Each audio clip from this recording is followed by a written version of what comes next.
Hello there, this is Jim from Lojik LLC. We were hoping to have a in-person demonstration with you guys, being Somerset and Hunterdon County, some sort of joint affair, April 14th, but obviously with the unprecedented situation going on outside, that has been canceled or postponed.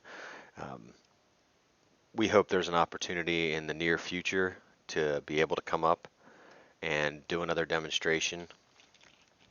But in the meantime, after speaking with the deputy administrator in Somerset, we thought it would be a good idea to at least put together some sort of web presentation so you guys can see it.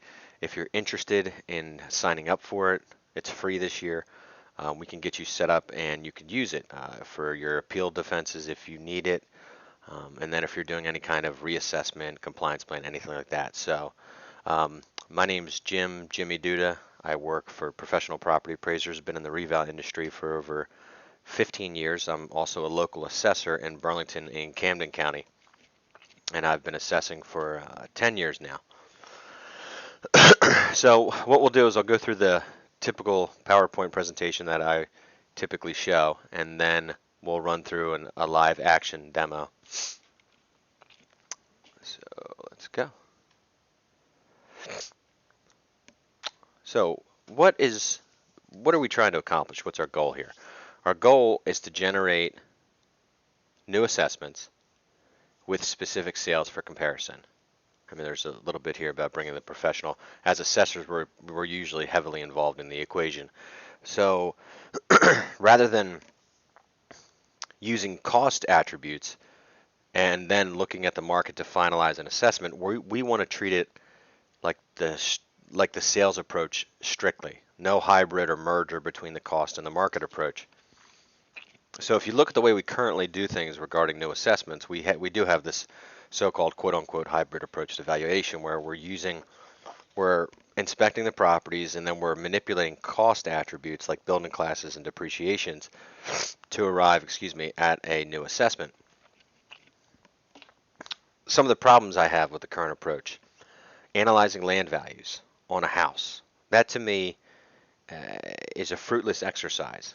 We all have to work within the confines of the system. It's required that every new assessment has some sort of land component or an improvement to generate up to the total, but putting a lot of thought behind how much the land is apportioned in worth on a residential sale is, in my view, a waste of time. Because when a taxpayer or when a buyer goes up to a property, that they don't look at it and say, I wonder what the apportionment of value is for this sale price of land related to improvements and so on and so forth. The other issue I have is the one-size-fits-all cost conversion factor. If the town is somewhat similar markets, similar style attributes, you may be able to get away with that. But in a town like I was just involved and wrapped up the revaluation in Atlantic City, I can tell you, because of the different markets, different locational markets, different type and uses, that the one size fits all cost conversion factor does not really work. The other issue I have is that the appraisal manual cost that we're supposed to be utilizing, the last time they updated it was 2001. So it was 26 years from the original print to the update. So if we use that metric, what do we have? I think we have another, 26, 2000. We have another 7 years to go before there's going to be another cost manual update. You're limited by sales of specific home types and attributes, and it doesn't account for variation. So say you have a split level 1965, and you have your land set and you have the building class and the depreciation that works for a sale. Well, what happens if there starts to be, and you're going to obviously apply those metrics to all the split levels within that corridor. What happens when there starts to be variation? Maybe it's an addition. Maybe it's a 200 square foot addition. Maybe it's a 500 square foot addition. Maybe it's a huge addition. Once you start to stretch from the norm in that variation, the assessment doesn't necessarily work out as good. You might consider using different sales, which we'll show you we can do that, rather than using one sale as your metric and then taking the ball and running with it. The other issue I have is we're doing all these things like land evaluation, cost conversion factor analysis, messing with building classes, that we can't use any of these things in a county appeal hearing or with state tax court. We have to use some sort of market approach with specific sales to either validate or generate the new assessment. Now, using the old way, the hybrid, you are using the market. So it's not to say that the hybrid method or the old method is not necessarily inaccurate. It's not. I mean, it's acceptable. But the issue I have is that it's not easy to explain to the general public. You know, they come into our office looking for an explanation. They've obviously, some of them have some experience, but if they've gotten any sort of appraisal, refinance, mortgage, divorce, they've gotten specific sales with adjustments and then some sort of derivation of how the sales approach to value was generated. They come into our office and we typically usually don't have an answer. So if somebody says, what are the 3 to 5 sales used to support this new assessment? You're like, well, here's all the sales. You know, if you think there's some I should have considered, you know, we don't have that specific answer. And then if they really, I'm sure we've all dealt with them, but if you get that one tax break, it's like, well, what's this mean? What's building class mean? What's cost conversion factor? Then it becomes all the more confusing. So the process, in my view, is convoluted. You know, it's confusing. They walk in seeking information, maybe some validation, and they walk out sometimes dumbfounded and just overall confused. It doesn't do anything to add to our reputation as assessors. You know, I always think about how we're perceived to the public, not our own perception of ourselves, but certainly to the public. I think appraisers would be probably the top tier, and then realtors, and then assessors. You know, people have always asked me, you know, some friends of people that I meet, like, what do you do? You're like, oh, I'm an assessor. You know, kind of say it under your breath. So I'm trying to bring some technology into the industry that can hopefully flip the script, change things a little bit, bring some credibility back into our office. So what is the evaluator? And let me first say what it isn't. It's not a vital. It's not a microsystems. Those are in actuality your virtual office space, right? So that's something you use every day when you go into the office. If you're changing anything with deeds, you know, address changes, updating things in the Mod 4, those are platforms. The evaluator is a companion tool. It's not something there's no reason why you should be looking at it every day. Once you get the hang of using it, it's something that you'll use for appeals. You could use for addits if you want to do addits the way the handbook says do addits. A lot of us don't. I'm guilty of that. If you're obviously doing a compliance plan or a reassessment, or you want to check a reval company, you can use it just to kind of help finalize those result sets and just see if everything is on par with what you're seeing as the professional in the town. So it's not an everyday tool. It's not meant to replace those platforms. It's meant to be a companion tool. I always like to think about it when I first came in the industry. A lot of my mentor assessors, they had this black and gold or brown and gold calculator. I think it was called like an HP. And I was so mesmerized by it because I got my hands on one. And I remember it took me forever just to figure out how to add two numbers together. So it was a little confusing, but it seemed like all of the assessors that I knew that were my mentors had it. I thought when I passed my CTA, 10 years ago, that I thought when you passed it, you got the calculator. So I waited around for a while, then I realized they're not going to send me the calculator. So this is your new calculator. You can put that away because now this is going to be your new companion tool. Anything related to value, give you insight into markets, this is your tool. So it's going to bring some professional credibility back to our office. And it does that because we can analyze the town and come up with system-generated adjustments, or if you know your town, you can use whatever adjustments you feel you're comfortable with. You can pick which sales to use. Not simply, don't just go off of the NU code.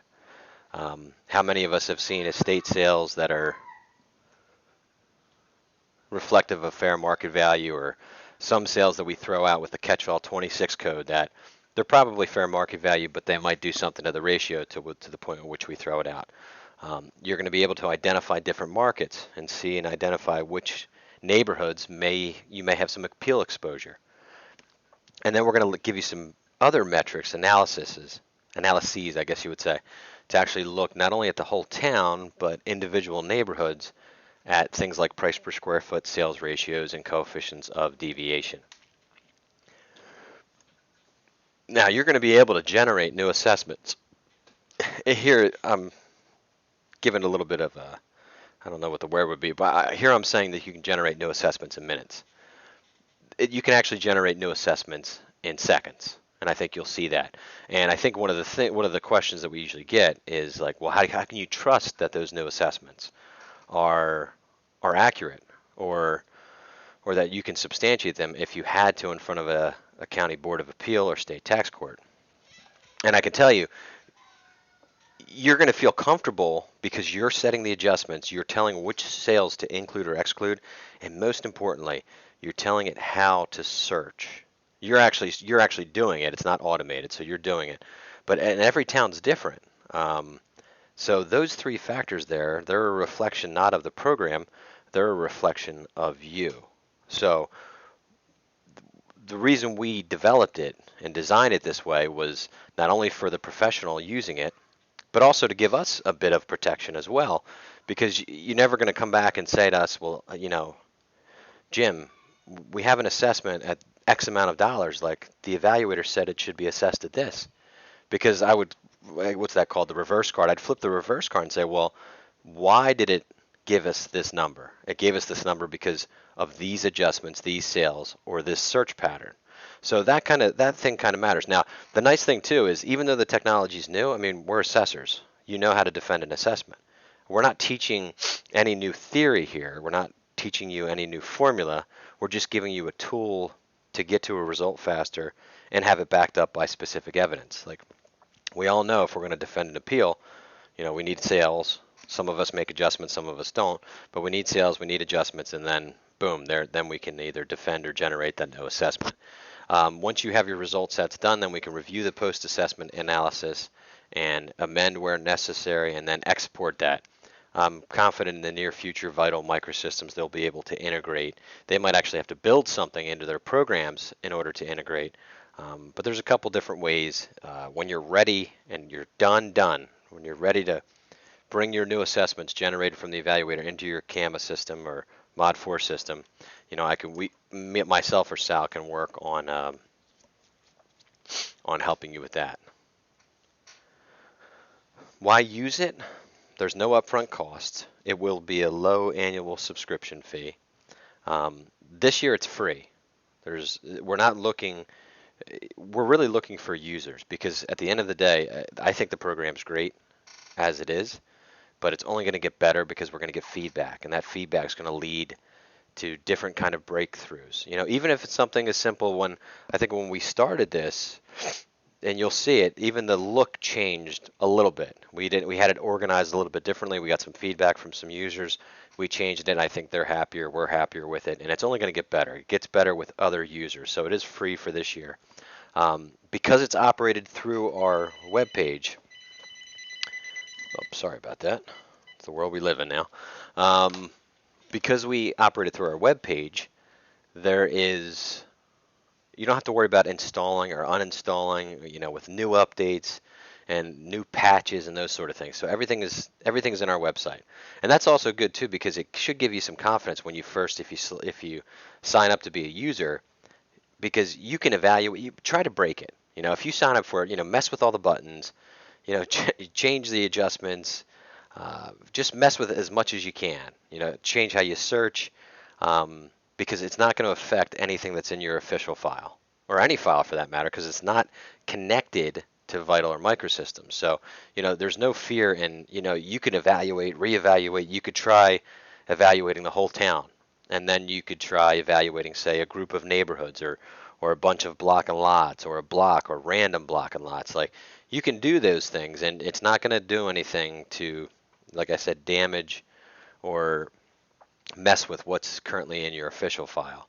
It works with any vendor where data can be exported, and any feedback we get where we can improve the product. And there's some things I have planned for the future with some charts and some graphs because I like visuals, possibly some sort of land assistance, land evaluation assistance, as well as some commercial valuation assistance. Those are going to be free of charge. We're not going to come back to you and say, oh, well, you owe us another 25 cents a line if you're going to get the commercial valuation package. It's meant to help assessors in our industry.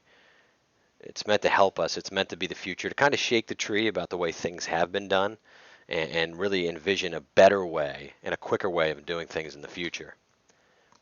As far as we recently used it, I used it for a revaluation in Hunterdon County. We used it for the revaluation in Atlantic City. And I can tell you, Atlantic City, it took me 8 hours um, to value all of Atlantic City. That's it, 8 hours. I had to do that because I couldn't do the whole town at once, and I'll show you what that looks like. Just because there was different markets, you have beachfront, beach block, you had bayfront, harborfront, high-rise condominiums, low-rise condominiums. So obviously, the setup matters. The data always matters. If your data is limited, you're going to have to it may change how you think about how you search for sales to back up your assessments until your data gets cleaned, whether through a reassessment or a revaluation.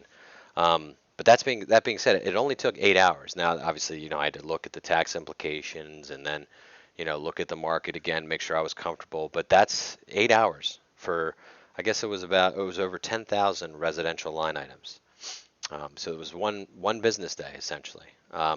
It's also being utilized in annual reassessments in Piscataway. If you're doing anything related to annual reassessments, having this companion tool is a no-brainer. And we recently did a demonstration right before the pandemic broke out in Essex County, where at the advice of some assessors and the Essex County tax administrator, she actually said she wanted everyone, all of her assessors, to sign up for the tool. And I actually just recently got them online just a few days ago. So they all have their accounts. So I'm sure we're going to get some great feedback, maybe some criticisms here and there about what we can do better, what we can change, and we're going to look at making those changes probably within the next 2 or 3 weeks, because obviously we have some downtime with this quarantine in place. Here's our website. I'll put that in the email so you guys have it. I don't really need to stay on this page for too long. Typically, we open it up to questions for the assessors to kind of ask us like what we can do, or what questions they have here. I'll give you my direct cell phone line at the end of the presentation. Actually, you know what? I'll put it in the email, and hopefully the administrators share it with you guys. If you guys have any questions, give me a call and we can talk about it. As far as the team behind it, this is me, Jimmy Duda. I'm the CEO of Lojik, but I work at Professional Property Appraisers. Been an assessor for 10 years. Sal is my chief marketing officer. He usually goes on the demos with me. He's kind of he chimes in with different topics, and he also usually runs the PowerPoint for me. He is also a tax assessor. And then Nikit, the real genius behind the whole project, is Nikit. He's the one that puts it all together. He designed the website, the functionality, just phenomenal job for a younger individual, very smart individual. So I'm grateful and thankful that I have all of these people involved in this project. So now we'll get out of this and we'll go to, if you go to our website, this is what it looks like. We have some videos on there. Once you have a user account, you'll go up here and you'll click log in. Once you click log in, it'll bring you to this page. And what you'll see here is it's pretty simple. I know it doesn't look at anything new at first, seems a little bit complicated, but you'll understand the flow here. So it's broken up into 6 separate tabs. You have adjustments, search, sales, results, detailed, and then help.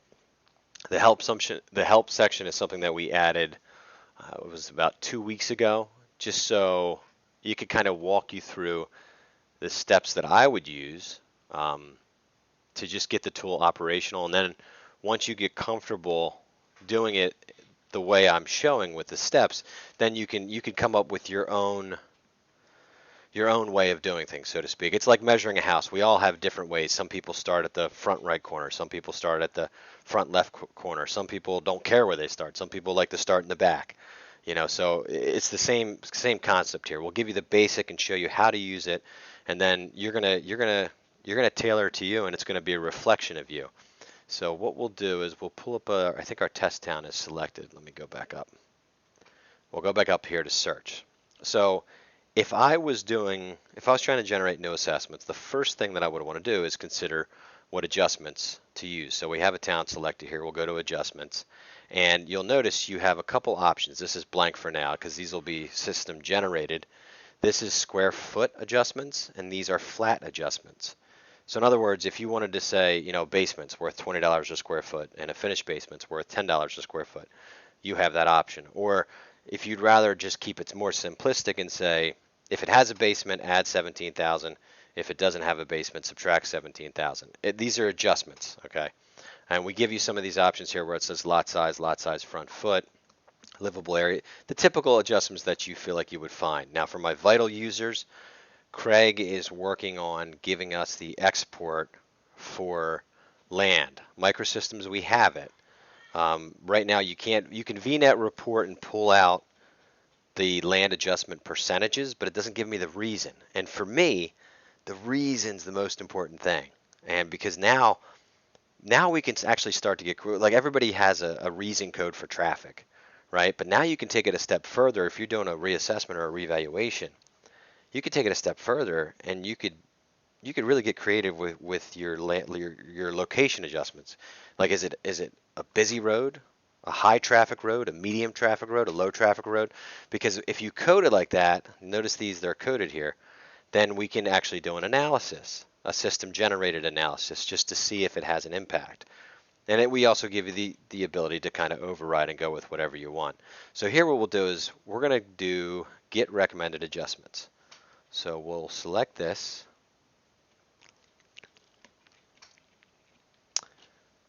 All right, now you're going to see adjustments here.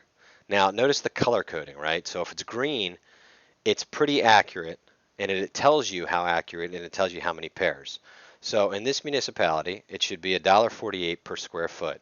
It was found in 1,576 pairs and is 99.7% accurate. Livable area, $58.76 a square foot, 2,196 pairs. Now notice when it gets yellow, it's only 58.6% accurate. When it gets red, it's 10% accurate. Now, these are system generated. It uses a statistical method of analysis to actually come up with the optimal adjustment. Now, what you'll see, unfortunately, this is not unfortunately, but the fact is that real estate valuation is not a science. I mean, it is to an extent, but it's also an art. So you will see things that it may have. I'm trying to see if I can pick one out here. Yeah, I don't know if I agree with this. So exterior condition. I mean, it's not that accurate. It's middle of the road, but they're saying there should be a $13,000 difference. Now, I don't know, is the coding correct? Is that somebody using good or fair or poor in exterior condition? But let's just say for argument's sake, it was. Like, that to me just isn't practical. The interior, in my view, in my experience, would be worth more than, say, new windows, roof, and siding. So the overall condition of the outside. And you'll see that a lot too. I run into that with having done a number of towns now. The open porches per square foot seem to be relatively high. And I'm not sure if that's because they're smaller, but sometimes they exceed the livable area. And I don't know if I would necessarily put, that kind of a number. Well, I can tell you I wouldn't put that kind of a number on an open porch adjustment or an enclosed porch adjustment. So, take these with a grain of salt. They're there, and they'll only get better, but you don't have to rely on them. A lot of times what I do is I use a manual, and I kind of just pick and choose what I agree with and what I don't agree with. So I mean, the lot size is fine to me, but say I wanted to use $58, I'm not going to do anything for age. $15. The finished basement seems a little light, but say I wanted to go 10. The bathrooms is 7,000. I'm just rounding some numbers here. I'm doing a square foot adjustment, so I'm not going to do a bedroom adjustment as well. Air conditioning, $10. That seems a little high. I'll chop that in half. So as you can see, I'm kind of making judgment calls as I'm going through here. Fireplaces, they're saying nothing. They'll put minimal value on it. Garage, $26. Detached garage, 33. I can't imagine that a detached garage will be worth more, but so for argument's sake, I'll value it the same as an attached garage. Deck is here, $13. I'll chop that in half. So let's say $6, $6. Open porch, maybe $7. An enclosed porch, $8. And a pool is $11. So that's actually pretty low. Maybe I'll leave it as 11. And then for exterior, I'll go 5,000. Exterior, I'll go 3,000. Interior, I'll go 6,000. So you're setting these adjustments. They're not. We're giving you a recommendation, but you're setting them. And then what you can do is you can save, and you can save it as whatever you want. It'll eventually be a drop down, because what you're going to find, just like a one size cost conversion factor doesn't work, you really can't get away with a one size fits all set of adjustments. And I can tell you, there's a adjustment market analysis that we're doing. I'm doing it manually for our users now. It'll be part of our summer release, because in case people are using it for their appeals right now. There's going to be different markets. Different markets may require different adjustments. So, if the average price in this town is 300,000, the norm, so to speak, that's what these adjustments are reflective of the norm, right? So if you get into a market where the homes are 100 to 200,000, probably using $60 a square foot or close to it probably is too high. And conversely, if let's say you get a market of 700 to 800,000, probably using $58 or $60 a square foot would be low. So you have to have the ability to change those adjustments, and that's something I give it to you manually. The multiplier I would consider using in a PDF, but it'll be built into the program once the appeals. Who knows when the appeal hearings are going to be, but once those appeal hearings happen. So now that we have our adjustments set, now we want to look and review our sales. So here we're going to be looking at zeros and sevens. We'll set 2018. Let's go 2018-0101 to 2019. Let's go to the end of the year, 12/31. You can change the date to whatever you want. And what we'll do is we'll click Review Sales.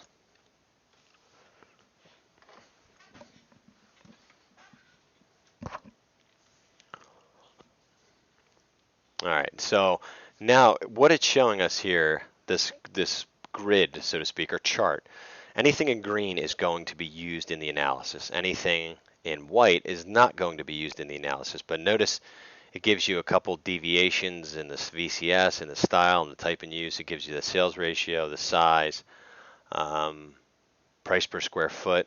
So, this is an NU4, so that's not going to be included in NU31. She has 51 pages of sales here. So you can filter by VCS, by style. If you wanted to do sales code, this is an interesting one. If let's do 10 estate sales. Now, just looking at some of these sales ratios, some of these look good. Like these three right here, they're all under 100%. So that's assessment sales ratio. So say I want to consider using those. All I do is check the box. Now they're going to be considered. And the same thing happens for if something's green. See if I see anyone that jumps out at me. Here's one that went through as arm's length, and that's 135. And the price per square foot, let's just say for argument's sake, that's low for the town.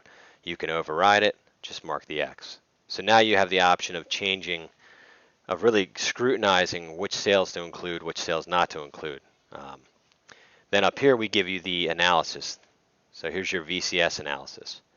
Gives you your overall price per square foot, average size, average sales ratio, and coefficient. And then we break it down further and look at it per neighborhood.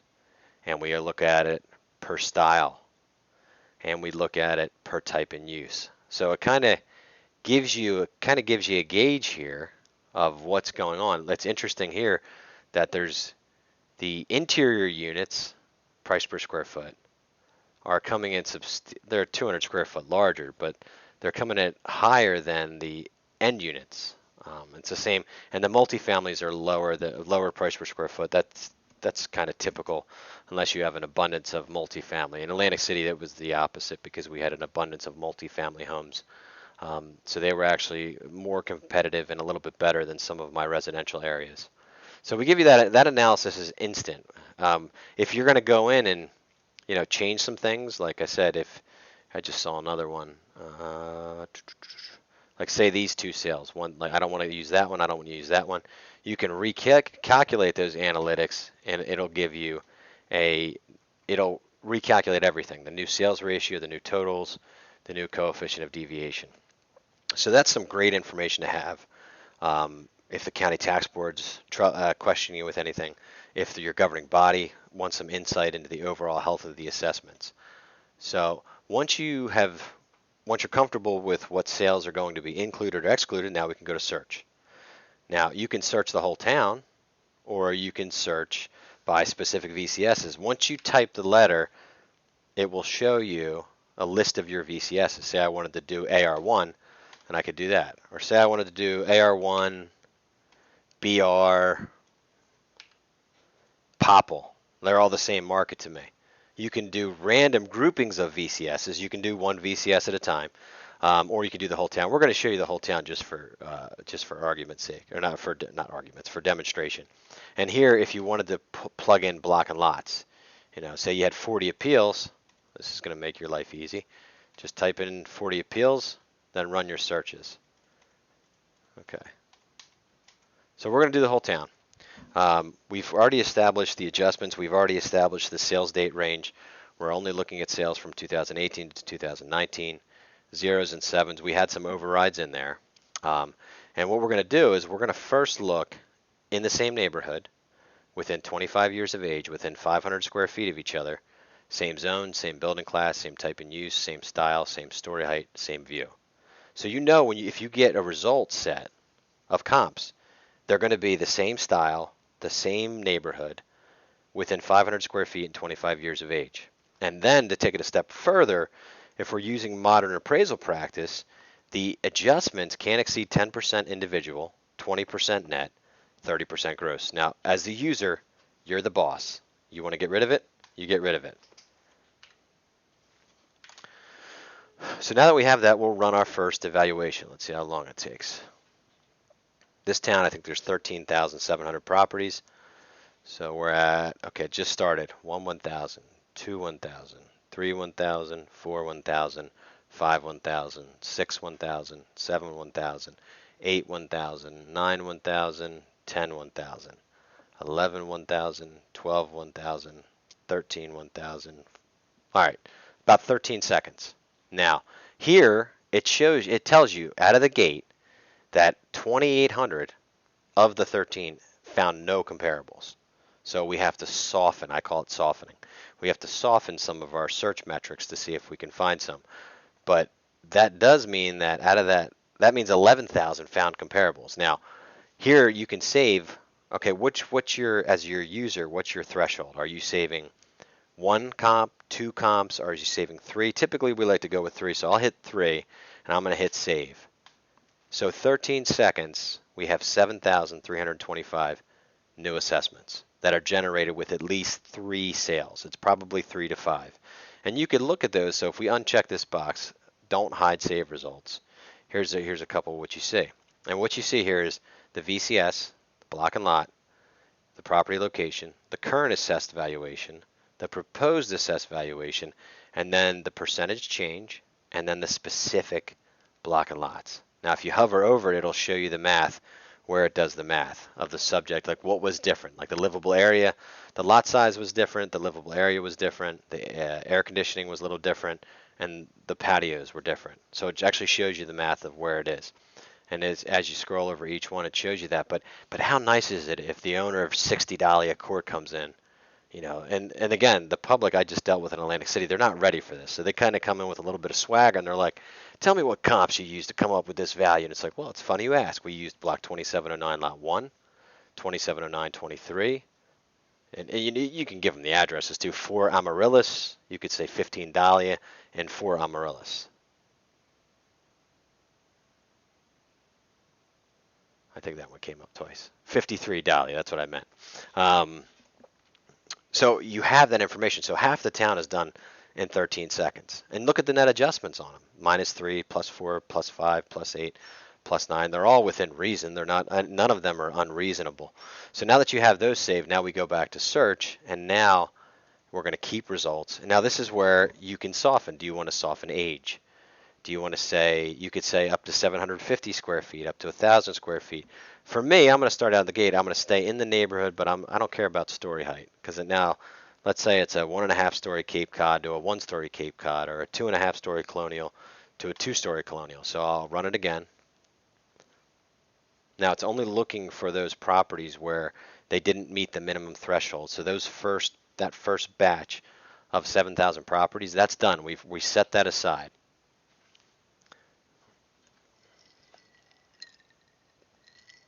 What you'll notice too is as you soften, depending on the size of the town, the searches usually take just a little bit longer. So here we'll have save. So that got me 200 more new assessments. And then you could say, I'm going to stay in the neighborhood, but I'm going to uncheck style, but I'll do same story height. So, now you're comparing a bi-level to a colonial or to a split level. Now you might say, look, why are you doing that? Because you've already looked for 3 to 5 sales of bi-levels to bi-levels and bi-levels to split levels. That data just isn't there. So you have to look outside. So this is, how you're choosing to soften here. That's up to you. So here's another result set. That got us up to 8,000. So that was about 1,100. And then it may come time to where you have to look outside the neighborhood. This is usually where it kind of jumps. And I'm just going to do same style.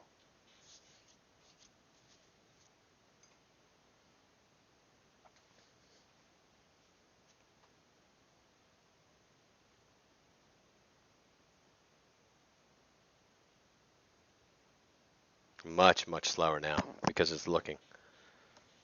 When this is running too, you can kind of jump around and look at things.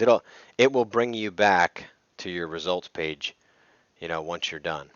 So I think it's probably still searching. Yeah, it's only up to, it's less than maybe a quarter of the way there.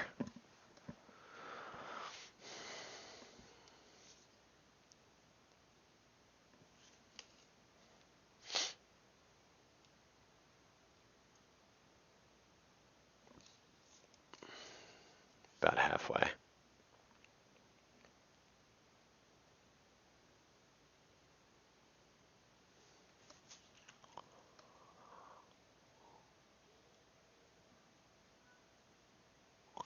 I already feel like I've gone on too long in this video. I think what's the attention span? People say 10 minutes. So obviously, hopefully we get to do it in person. We are kind of stuck in our homes, so if you want to share however long this is, maybe 30, 45 minutes with me just to understand of what we're trying to do, then we appreciate it, and we hope to see you sign up for it. But let's just see where it goes. Now we're about 2/3 of the way through.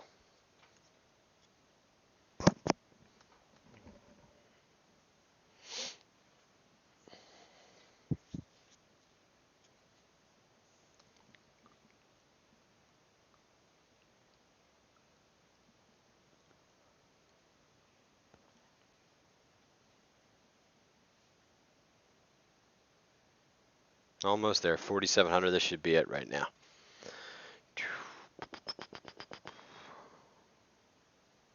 There it is. All right, now we'll hit save.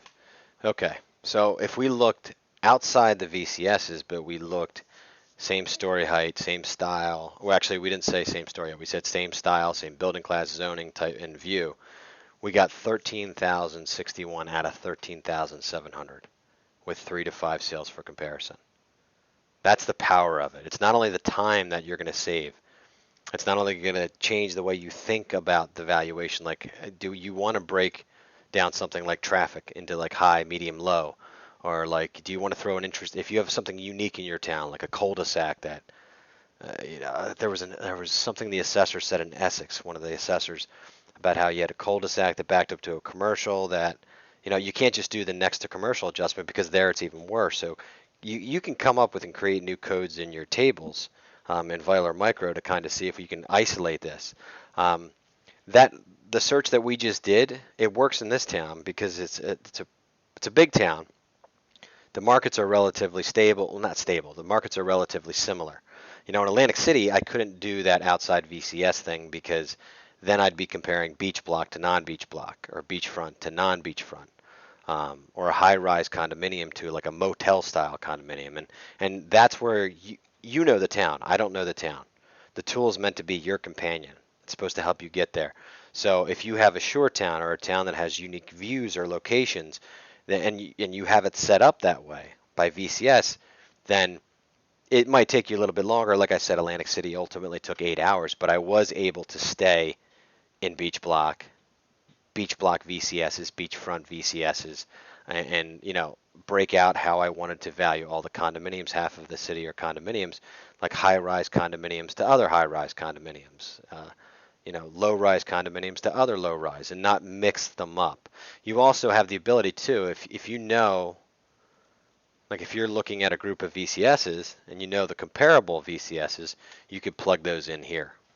So in other words, you could prevent it if you're analyzing a neighborhood or groups of neighborhood, and say you don't want beach block or some location VCS to interfere with those values, you could plug that in here and it won't pull a sale from there.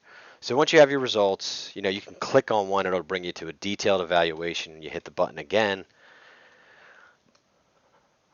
and it shouldn't be taking this long. There you go. Now you get a nice grid. You could print out, throw in the file. You could use it as evidence if you needed to for an appeal, but it's nice and clean. We'll probably have to build in something to actually, I would like to have this in the file just as much as I would the property record card, because this is how the value is determined. So let's see, with that, once you have that, you can go back to results. You can now export your results. And you can also look at the overall new impact, the overall new percentage of change by clicking on the VCS analysis here at the top. So it shows you the new average price per square foot, the average size, and the percentage change. And it kind of identifies which ones jump out, under or above the average. I don't see any under yet. So that's a big one right there, STRA. There's some big ones down here. I didn't see any negatives here. So they're all pluses, but it kind of changes colors, the further it gets away from that average percentage change. So once you're done, let's say we were done and we're ready to get this into Vital or Micro, we're going to export it. You can create a flag if you wanted to, say it was 6%. So anything over 6 or anything over under 6%, plus or minus 6%. You can export it. Did it? Just bring this back. Where'd my page go? Oh, there it is. So it brings it up. It brings it up in a CSV file, and it gives you all of the comps in Excel with all of the net adjustments. And we can work on the formatting to make it look a little bit cleaner. And then it gives you your overall VCS analysis. And then it gives you what adjustments you used. And this is huge. So you don't have to memorize them. I mean, you have the ability to save them, but you also don't have to memorize them. So that is our tool in a nutshell. I think it's going to change. I'm hoping it changes the way we do things. It's certainly going to make your life, once you get the hang of it, it's certainly going to make your life a lot easier. And I can tell you, it's going to. The public were caught off guard with it in Lebanon, in Hunterdon County, and in Atlantic City, because they weren't expecting it. They weren't expecting to actually have 3 to 5 sales. So you're still going to get your habitual filers. You're still going to get those nitpicky taxpayers. But now, instead of starting the conversation on your back foot, where you don't have specific information, where it does on the surface appear like you're just pulling this number out of where, you're actually starting it you're actually starting on the right foot. It's like, well, here's my sales. and then they'll look at them. Maybe they're like, well, and you could flip the script. Here's my sales. Where are your sales? Then they might say, where's your adjustments? And you could say, here's my adjustments. Where are your adjustments? So it's really just about saving us time, bringing back some credibility back to the office, and that's pretty much it. So I want to thank you for the time. It's a little longer than I would have liked. I'm going to leave my cell phone if any of you want to contact me directly if you have any questions, like that Q&A I like to do. And then if you'd like to sign up, shoot us an email, and we will get you an account right away. Probably takes about 5 to 7 days, because we have to get permission from you to get it from Vital or Micro, and then we can go from there. So look forward to hearing from you. I hope everyone in you and yours stays healthy and avoids this pandemic uh, at all costs. Praying for everybody. So that's pretty much it in a nutshell. And again, thanks again.